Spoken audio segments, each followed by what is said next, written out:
So, this channel has been through a lot of ups and downs and a lot of me not uploading content. I believe this is probably like my second or third video this entire year that I've done so far. But, I just decided that I'm going to change things up a little bit. We're going to have some videos that are going to be like this one, where we're going to jump into a little bit of scripture and figure out, what does this really mean? Which means I got a lot of my own homework that I'm going to have to do for myself, and a lot of thinking that I'm going to have to put into this. Now, I'm going to start doing the intro. Welcome back to another YouTube video, you beautiful hosers, and today we are discussing Matthew chapter 5, verses 43 through 48. Now, if you're wondering, well, what are these? In summary, what we're going to talk about is loving your enemies. Now, what we were actually talking about at church was loving one another. And what does that kind of love actually look like? Though there is many that sin and fall short of the glory of God, as do we all, there is also a way that we can achieve that higher purpose without it being sinful. Now, what do I mean by that? Now, if you look into the context of Matthew, this is now Jesus that is standing before many different people, not just performing signs of healing and a lot of miracles and giving a lot of people parables to think about. But this is also his biggest teaching points when he is giving his Sermon on the Mount. Now, this is actually part of the intro to the Sermon on the Mount. When he is giving this in chapter 5, he talks about the Beatides, salt and light, murder, adultery, divorce, oaths, and an eye for an eye, as well as finally loving your enemies before you get into chapter 6. So let's just read into this first to get a little bit of the context here as to what he's actually saying to us. I know I am not a pastor, so if you're looking at me as I'm a pastor, I'm not. And there is a lot of things that pastors have to go through for, in the eyes of the Lord, they are held to the highest standard above everyone else. Because if you lead somebody astray, that falls back on the pastor. And there's been many accounts of pastors also saying, I died, I ended up in hell, and then came back to earth, and this is what God told me. Now, it is not untrue that these things have happened. They are very true. Now, the reason why I'm saying that is because when you die and your body is slowly allowing its spirit to leave this plane of existence that we call Earth. Now, this is not from my own personal experience, but personal experience from living with somebody who has had this happen. So let's jump back a few years ago now. So let's jump back to 2012. My mom got bit by a spider that summer. By the time 2013 had rolled around, it was actually one of the most darkest periods of my life. For many reasons. Having to wake up in the middle of the night to find my mom basically needing help getting to bed, which we weren't able to get her to bed from the bathroom. So that was my dad and I, and she ended up being rushed off to the hospital in Chetwynd and then flown to Prince George. Now, the story of what happened between the trip between there and there was actually she had died 5 times within that span. And a lot of you guys might be going, well, how is that possible to die 5 times? The thing is it is possible, and it is very possible to die 5 times in the same day. Quite simply, even we all believe in the cats have 9 lives. So is it really possible to believe that a human can die more than once and still be brought back? Absolutely, it is possible. We have been taught this many times through medical technology with resuscitation and many of other things. So she died these 5 times, and I remember when she finally came to and started getting her memory back to the point where she actually knew who I was. She had openly stated, "I seen a bright white light, and there was a voice saying, 'You have to go back. You're not finished yet. You're not finished yet. You have to go back.'" So, taking that into account, those people are not lying when they said they died and went to hell. For these pastors, they're telling you out of love. They're not telling you out of hate that, hey, this is a real place and I've been there and I didn't like it there. Because most often than not, you'll hear them telling you about how hot it was and how weighed down they felt to the point that they couldn't move and that there was endless torture that was there. Now, I'm not saying this all to go and make everyone just click off of the video right away and be like, oh, he's only going to be talking about that. Because I know there's plenty of people out there that don't believe that heaven or hell is real. And for those of you that are in this portion, I would say, just hear me out for a second. If somebody came to you and gave you a ticket, now they gave you one ticket, but you knew that there was you and your entire family that this ticket had to serve. Now, this person told you, I'm giving this ticket to you because I trust you with it, and this ticket is going to treat you and your family to the best life possible.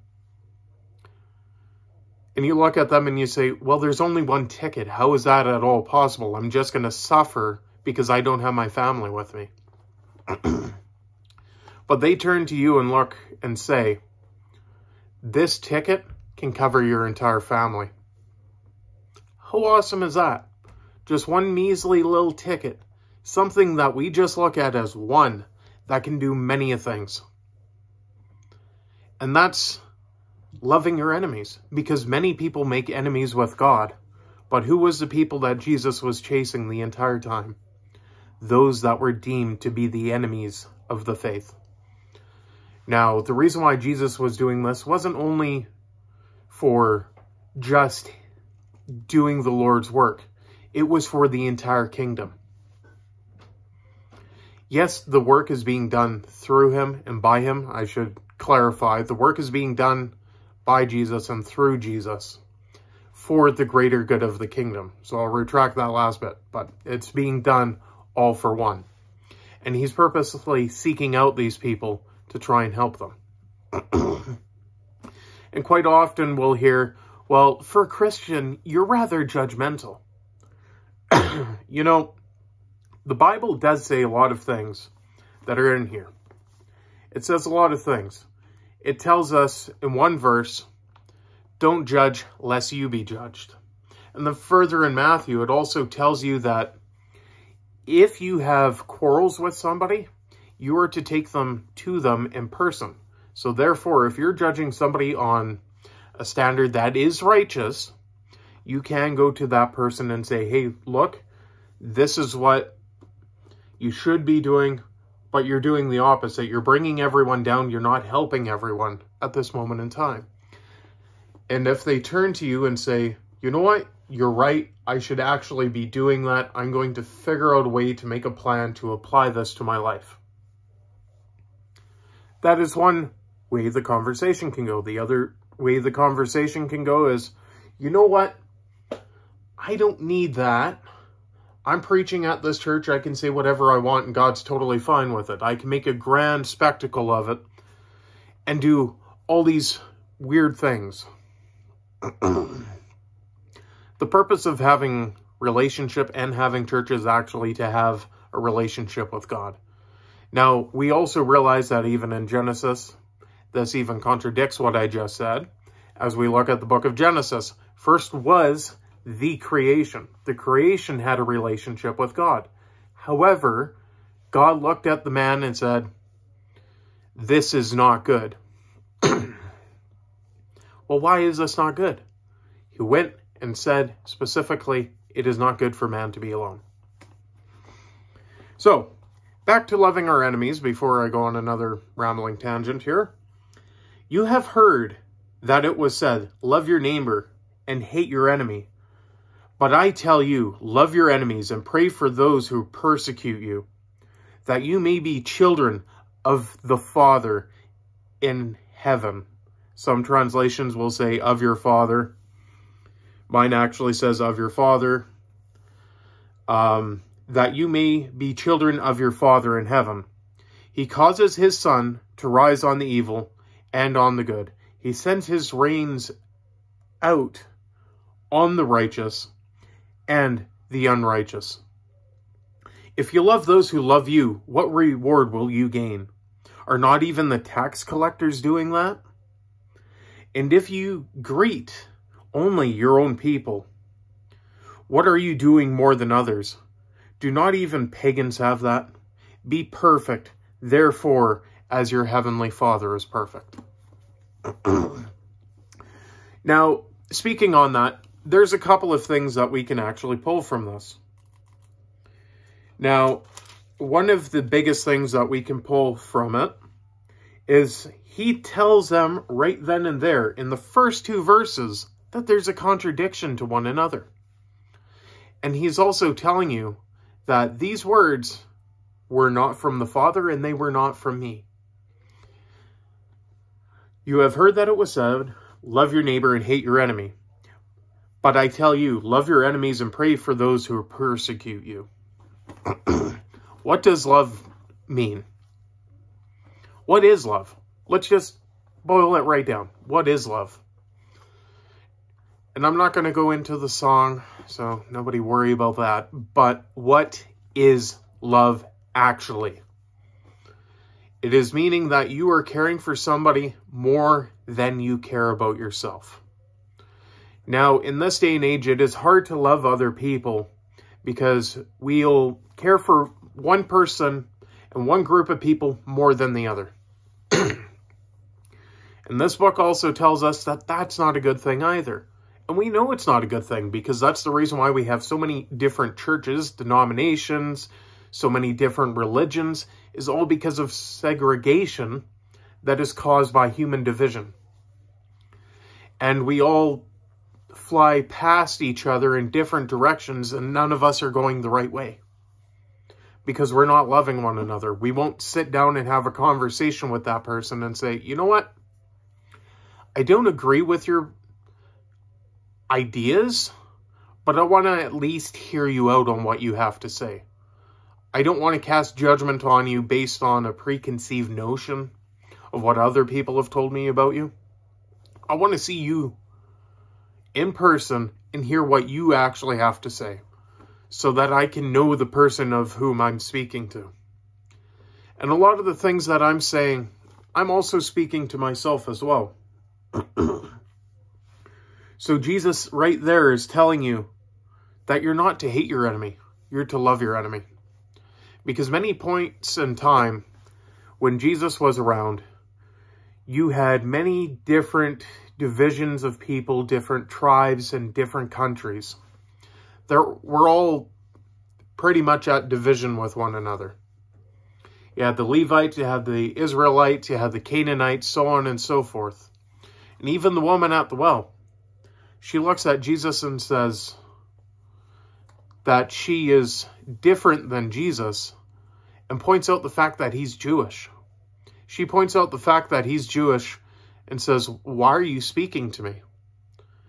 And he looks to her and he does everything out of love. Now, you can correct each other in love. That is the best thing to do. However, there is also a time where you do have to be a little bit rougher and more or less be straight to the point too. And it is still, you need to be doing it out of love. So if I have somebody that I don't like, the best thing for me to do is not go and blast them on social media. Not for me to go and tell everybody about how much I really don't like this person. Best thing for me to do is to love that person. And how do I love that person? It means I have a conversation with them.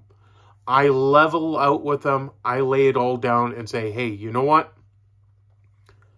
I don't have to like you, but I'm called to love you. I don't like the things that have been happening, but I am still called to love you. I have to care about you, whether you care about me or not. And a lot of people could look at that and be like, well, you know, the Bible also talks about slavery and condones slavery and all these other things. I mean, anyone can nitpick certain verses out of the Bible and say, well, God's for this or God's for that, which I guess there's a new version that's coming around called the Queen James Version, which personally, I hope I never see that Bible a day in my life. Because if I was to burn a Bible, I think that would be the one that I would choose.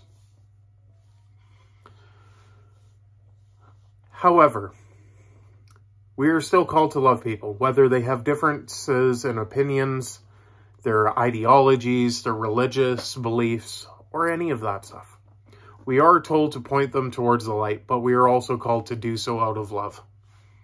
Which means we're not going to go and beat them over the head with the rod saying, you have to do what I said. It is called having a conversation with them. I know for myself, I dislike confrontation. I know that certain people do like having confrontation and they go out of their way to do it. But I don't see a purpose in that because I'm not building up anyone's homes. I'm destroying a home at that point in time. So how do I apply this into my own life? For me, it's like I said, go up to that person, look at them and say, hey, you and I need to have a conversation. Listen, if I did anything against you, I'm sorry. That was not my intention. However, I also really do not like the way that I'm being treated in this situation. Now, you're free to do whatever you want.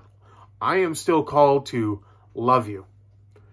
And this type of love actually in the Bible that we're talking about is not romantic love, which is not meaning that you have to run up to everybody and hug them and squeeze them and give them a kiss or whatever. You don't have to have that type of relationship with them. But you have to treat them as a brother. Or if you're on the other side, you have to treat them as a sister. Now, I'm saying other side because I realize that this video could be taken 10 ways to Sunday out of context. And anything that I say can actually be taken completely out of context to make me look bad. However, once again, I'm not a pastor. I'm giving simply my own ideas that are going in my brain about what does this look like and how do I apply it. Because we all struggle with our mental health. And for many of us, it is caused by others causing us pain. But for us to turn that pain into something good, to be in a dark world but be the light that shines, is something very rarely ever happens. I mean, you'll hear all these Hollywood stories about this actor or this actress that's been orphaned and now they're a Hollywood star that have millions. And then you fast forward a couple of years down their life, they're divorced several times. They still have millions of dollars, but they're not happy. Why? They have it all. They've got the $1 million home. They've got the best boyfriend, girlfriend, wife, husband, what have you, that they could possibly have. But they're not happy. Well, they should be happy. They have all this money and they have all these fancy things. If I based my happiness solely on materialistic things that I'm not taking with myself when I leave, I have now wasted my entire life. And I say this because, quite frankly, all of you that have watched me over the years, I love you all. I love you all as friends, and I hope it stays that way. Friends may come and go as time passes. However, we're all free to have conversation with one another and have civil discussions, because far too many days on the internet now, we all have lashings of tongues at one another, where we will not sit down and have an actual conversation with this person. Now, if you look at some of the videos that I made in the last couple of years, especially the Quantum and Ackman one, I'm more than certain one of them had watched that video. However, I should have actually gone to actually message the person and say, hey, you know what you're doing is not right. Especially considering that person is supposed to be a brother in Christ. So what I did technically is wrong. And what I did was exploitive and just for views. However, I also wanted to bring up a point in that video that we as Christians, we may not agree with however one lives their lives, but we're still called to love those people. We're not called to go and wish death upon them or do many of things. Many people will look at the teachings of Jesus and even say, well, Jesus said all rich people are going to hell. That's not at all what he had said. He said, for it is easier for a camel to pass through the eye of a needle than the rich to go to heaven. And the reason why he says this is because many rich people that we know, they do not donate anything unless they have to. And if they're donating, quite often, it's for tax breaks. If you're not donating out of the goodness of your own heart and donating for the correct reasons, you're not really donating anything. Even if you're going and doing something for someone else and you're simply donating your time, that time is basically now wasted because you spent the entire time saying, oh yeah, I'm going to be in the newspaper, I'm going to be featured on TV because I did all these great, awesome things for people. And people will look at you, if you do end up with that spotlight, and be like, you know what, the world needs more people like that. It is true, the world does need that type of behavior more. However, what it is focused around has to be the right intentions. Now, I'm going to end this video on a little bit of a tangent here. Now, there's a popular YouTuber that's on the channel, which I'm fairly certain everybody knows if I say the name Mr. Beast. You probably know exactly who I'm talking about, him and his group of friends. Now, for a while, I was watching his videos because I thought some of the stuff that they were doing is interesting, like seeing how many stacks of paper it would take to stop a bullet, or whatever project it was that they did with the bowling ball back in the day. That stuff I enjoyed watching. And that was also around the same time that the channel actually had a banner that was up where he actually had scripture that was tied into the corner of his banner, saying that he would never deny the Lord. And you know, I'm not upset with him at all for him helping people. And I'm not upset with him, and I'm not going to blast him. A lot of the stuff that he does is good. And it is good within proper context. I just know for myself, I had to stop watching his videos because now I was looking at these videos and it's not his fault for making them. I was just consuming them so much that I would watch them every single time that they came out. And then I would start to feel bad afterwards. And you may look at me and say, well, then that's your fault. You're absolutely correct on that one. That is my fault. And I'm not going to lambaste him at all. The only thing for me was, after watching these videos, I would feel bad. Because I'd be like, well, he's doing all these great things and he has so much money that he's able to do these things. And I'm not able to do that. I'm not able to help provide somebody a better life than what I had. I can't just walk up to a random stranger on the street and hand him $1,000 and be like, you know what? You're having a bad day. Here's $1,000. I can't do that. And it's stuff like that is also the reason why God had said that actually, this was Jesus speaking, sorry. The reason why Jesus had said that it is hard for the rich to go to heaven is because a lot of the rich, they don't give away a lot. And even when you're looking at the book of Matthew, he even does talk to somebody talk to somebody that actually has wealth and tells him, you have kept all these commandments, but I still want you to go and sell all of your worldly possessions, because what I have for you is greater than what you have here. It also tells us that heaven, the streets are going to be paved with gold. Do not store your riches on this earth. And all of this stuff can be found in the book of Matthew. It also tells us that the meek in spirit will inherit the earth. It tells us many things, but it's up to us how we apply it and how we perceive it and what we're going to do about it. So overall, my challenge for you guys is the same for myself. How does it look to love your enemies? And what can we do to try and help those around us? To love those that don't love us back. And you know, a lot of us too, we find reasons not to love other people and find many reasons to divorce one another, saying, oh, we fell out of love. Love is like a fire. If you don't keep stoking it and adding stuff to the fire to help it burn, by having conversations that not just build each other up, it is going to flame out.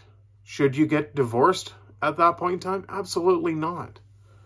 You should try and remember the reasons why you fell in love with that person so many years ago or so many months ago, what have you. What was the reason why you were with them? Well, I loved them for this reason and they changed. That's not what I'm saying. Is look at the things of them that they cannot change. Don't look at just physical appearance, because physical appearance is always going to be changing. It's forever going to be changing. I mean, look at me. I've already got gray hair and I'm not even 30. Physical appearance is going to be changed through age, through childbirth, through surgeries, what have you. All this stuff is going to be changing. However, what was the reason why you are called to really love this person? Is because you made a commitment to this person that I would love you in sickness and in health, for better or for worse. And so many of us make commitments nowadays and we break them. We break them because we figure it's not worthwhile and we're better off being with somebody else. Then we have broken homes, broken families, and now many children growing up without homes. And many people that are just going and giving their children up to the foster care system when the foster care system is so overbloated and it's so difficult to even be able to pass all the requirements to go and adopt that child. The system is quite literally rigged against you at that point in time. And for those of you that never knew their parents, I do mourn for you.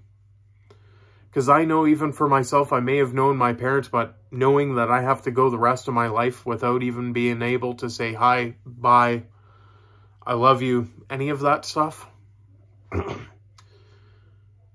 I feel for you. I may not understand to the extent that you feel, but I do feel strongly that, you know what, everyone needs compassion, whether it's your enemies or not. Because quite often, somebody does something bad to someone else because of something bad that's happened to them. And it is just a cycle of pain. So how do you stop that cycle of pain? Loving one another, treating them with respect. You may lose respect for that person, but you are still called to love them, whether they do or not. So if they need help, pick them up, put them back on their feet again. Just as Jesus mentioned in the parable about the man on the side of the road. Two people that were prominent positions in their church seen this man beaten by bandits, and they chose to walk on the side of the road past him. Didn't help. Meanwhile, someone that was despised by the Jews decided to go and help that person, and he felt compassion for him. No, the world needs more of that.